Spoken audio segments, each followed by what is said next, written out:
আমাদের নেতা উনি প্রধানমন্ত্রী আসনে বসবে। এনসিপি নেতা সার্জিস আলম ও বিএনপি নেতা ইশরাক হোসেনের মধ্যে চলছে তুমুল বাকযুদ্ধ।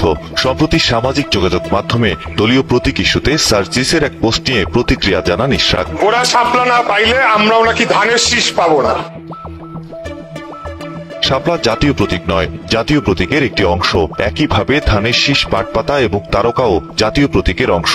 শাপলা যদি রাজনৈতিক দলের প্রতীক না হতে পারে, তবে ধানের শীষও প্রতীক হতে পারবে না। সামাজিক যোগাযোগ মাধ্যমে এমন মন্তব্য করেছেন সার্জিস আলম। তার এই মন্তব্যের কড়া জবাব দিয়েছেন বিএনপি নেতা ইশরাক হোসেন। ডেবরায় গতকাল এক সভায় বক্তব্যকালে ইশরাক বলেন, শাপলা বাদ দিয়েছে নির্বাচন কমিশন, কিন্তু বিএনপিকে কেন বারবার টানা হচ্ছে? আশ্চর্য সিদ্ধান্ত দিল নির্বাচন কমিশন। বাংলাদেশ জাতীয়তাবাদী দল রেজিস্টার্ড একটা পার্টি, দীর্ঘদিন যাবত আমাদের মার্কা ধানের শীষ।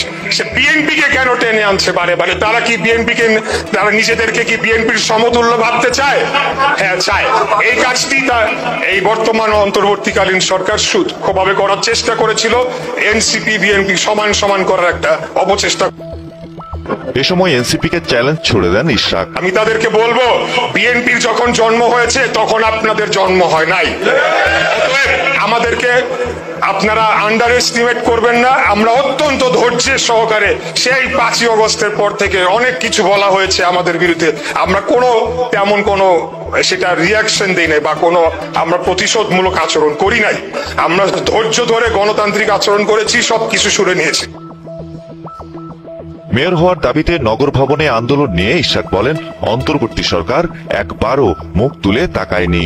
বর্তমান অন্তর্বর্তীকালীন সরকার প্রধান তাকায় নাই, তার কি মনে এক ফোঁটা মায়া দয়া নাই? অন্যরা তো গেলে সাথে সাথে গেট খুলে তাদের দাবি দাওয়া মেনে নেওয়া হয়। আমার দুঃখ কষ্টটা ওই জায়গাটায়, কারণ কোনোদিনও মেয়র হওয়ার জন্য আমাদের কোনো পরিকল্পনা